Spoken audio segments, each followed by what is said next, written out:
It's Brian Preston, the Money Guy. How to structure your accounts for retirement, especially for somebody who's in the FIRE movement, so you're not leaving a stone unturned on this. Now, I think it's so interesting, Brian. We talked about out there in the blogosphere and the podcastosphere and the YouTubeosphere, people all the time. How many words are you gonna make I'm up? gonna have like 3 more before the end.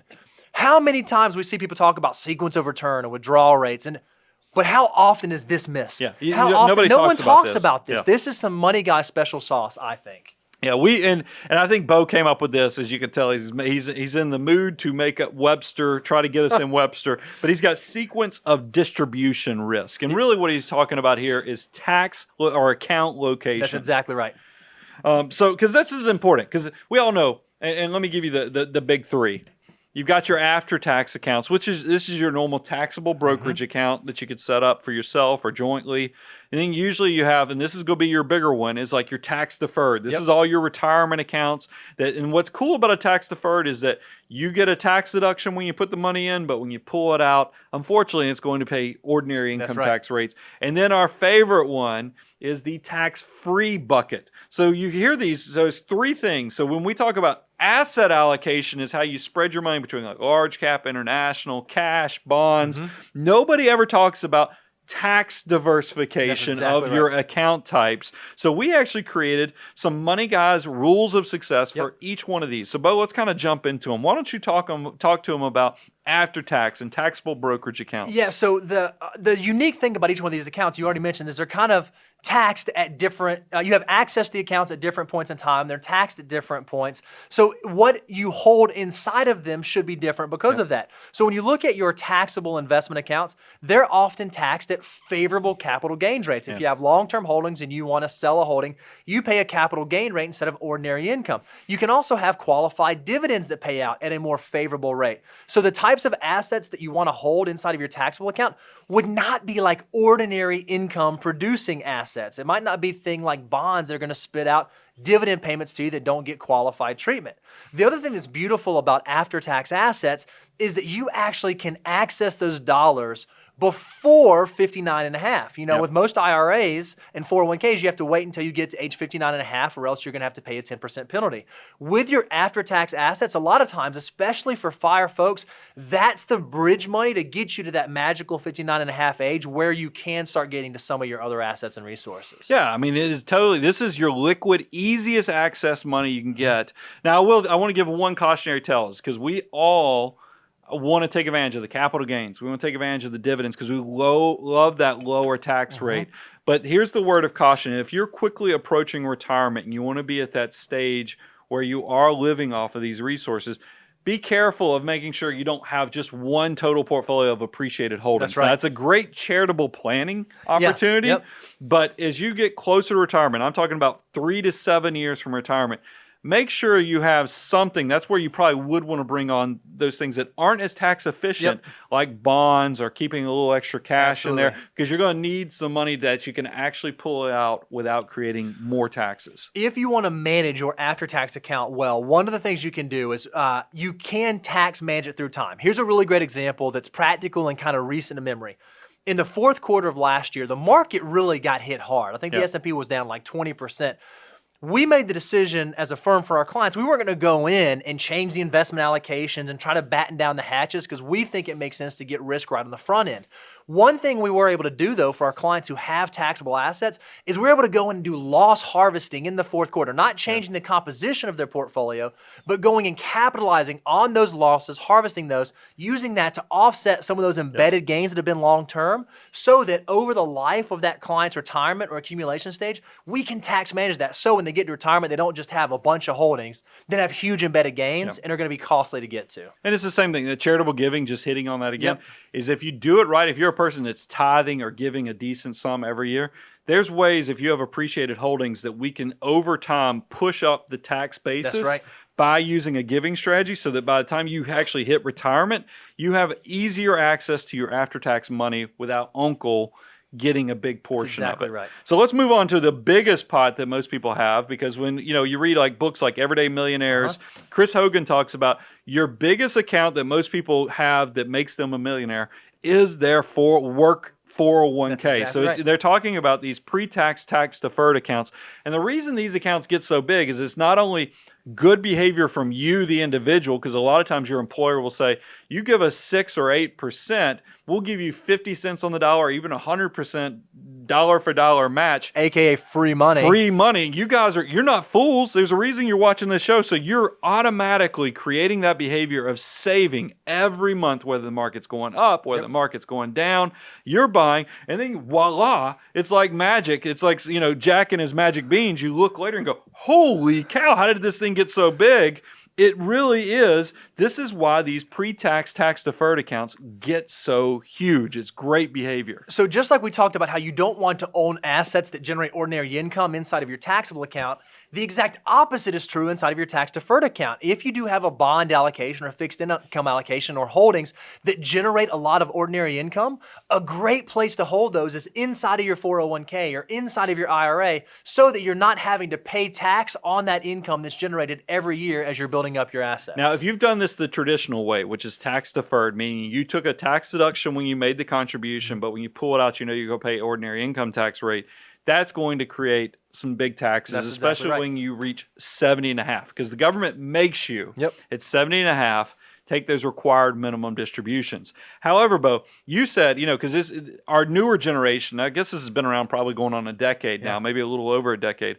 A lot of employer plans, like I was even working on something for a family member, they have a Roth 401k huge. account option. Walk them through, because I know we've done shows on, but it's worth just giving a throw out how we deal with that. Yeah, so we absolutely love Roth assets, love building Roth assets inside of like a 401k retirement plan. However, Roth is not always the best decision. And we think there's a really easy rule of thumb that you can deploy or employ to determine if you should be doing Roth contributions or pre-tax. It really depends on where your tax rate falls. If you look at your federal tax rate and your state tax rate, and you add those two up and it's above 30%, then odds are you ought to be doing pre-tax because that is a very, very attractive tax benefit in the current year. Because the thought is when you retire, there's a good potential you'll be in a lower That's tax exactly bracket. right. So it's a measurement of those two choices. You'd rather save tax now at this rate and pay tax later at this rate. Reeby, I'm using my hands. I see it. Thank you for that. But if you're someone who you add up your federal rate and you add up your state rate and they are less than 25%, well, now you can make the argument, especially if you're someone who's younger,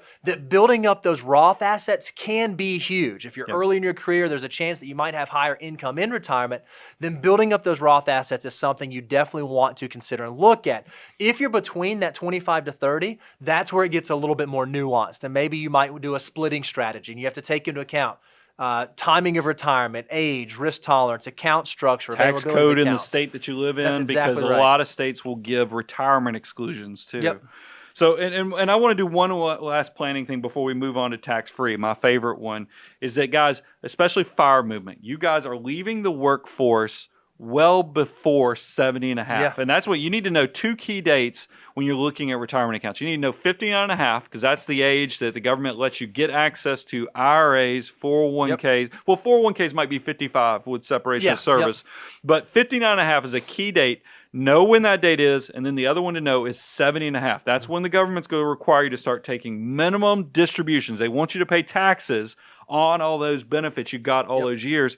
Well, you guys in the fire movement, you might have 20 to 30 years before the government mandates you to take those distributions, and there might be a way to manipulate how much taxes you pay depending upon how much after-tax money, how much tax-free money you have. So if you're in that opportunity, all that period before 70.5, you might be able to do Roth conversions to maximize those lower tax rates. So make sure you're considering that and you're taking into account. Now, look, I know that just added a lot of variables. So that's one of those reasons why we say it is when you get to these higher stages that you probably want to consider talking to a financial advisor or somebody to help you navigate some of these more complex decisions. This stuff matters, and it can make a huge difference over the life of your portfolio. Probably more than sequence of return risk. Absolutely. And that's what it creates. They call that the boogeyman, but this is really the getting into the weeds is what really causes trouble for people. Right. Let's talk about quickly tax-free Roth assets. So now here's the thing.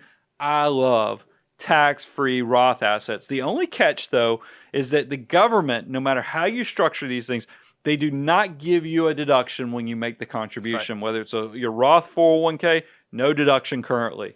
Roth IRA, no deduction currently, because they're giving you the promise that you put this money in, it will be completely tax-free when it pulls out. Well, we know from our research, compounding growth, especially for young people, is huge. So that's a winning proposition exactly right. that the government's setting up for you. But this benefit is so good that they put income limitations. It's also so good that truthfully, you probably never, ever, ever actually want to touch these assets. Now you're probably like, well, wait a minute. Well, you just why would I talked do about it that. if I'm not going to touch it? This is why the benefit is so good, is that these counts, now, Bo, you tell them, because you talk about sometimes people are, get in pickles, they get in medical expenses. Let's tell them, I'll let you be the bad guy and tell them when they can use them. All else equal, you'd want to leave your Roth assets in there as long as possible so they can compound. However, all things aren't always equal. Yeah. Sometimes you may have a large living expense need in retirement, and you may be pulling out of your IRAs, you may be pulling out of your taxable account, but you might need more money, and it might not make sense for you to go generate taxes. That might be a great time for you to pull out of your Roth assets because they are tax-free. Or maybe you're not quite at that 59 and a half age, and you have retired early, and you have a bridge you need to get to. One of the really unique things about Roths is that they can serve, not should serve, that's an important distinction, but they can serve as an emergency piggy bank, because you can always get to the money you put into your Roth tax-free and penalty-free if you've been making contributions, if you've been growing that pot of money. You should not do that, because you were taking your soldiers out of the war way too early, but it's there as an emergency if you need it. So let me tell you, because Bo's right, you can get access to the principal after you understand 5-year rules and all those things that go into it, but here's why you never, ever, even in retirement, probably never, ever, ever want to touch your Roth assets, is because these things are estate planning gold. If you know that when you die, you're probably not dying broke. I mean, I think I'm at that point of accumulation that now I'm, you building up your nest egg, but because you want to get that withdrawal, that safe withdrawal rate right, but you're leaving something behind to the kids because you just built up, you're too good at building the army of dollar bills. Remember how I told you with the tax-deferred accounts, they require at 70 and a half you to take a portion and start paying taxes. They're going to mandate you to take it. Roth IRAs, so even if you have a Roth 401k, when you retire, you can roll that into a Roth IRA. There is no, I repeat that, there is no required minimum distribution. Remember what we said. Compounding growth is what makes these powerful. We talk about all the time that a 20-year-old who puts money away, $1 when they're 20 years of age, could grow to become $88 by the time they're 65 years of age. Yep. Well, think about this. If you're a person, even if you're a 50-year-old who retires at 50, but you have money in a Roth, there's a chance you're not leaving this planet until you're 95 to 100. You could have the same benefit that a 20-year-old has on every dollar that's in these Roth accounts, because there's no required benefit. And then catch this. You die with a Roth account that never had a required minimum distribution, even though you got old, 80, 90 years old, this money's still growing tax-free. You still have the potential for your kids to be named on there, and they only have to take distributions over their life expectancy. Right. You have now stretched this benefit for your kids, your grandkids. And it's not taxable to them when they take the distributions. Huge. This is why it's an account that you can look at, but truthfully, you don't break the glass on it and use it unless you really have to.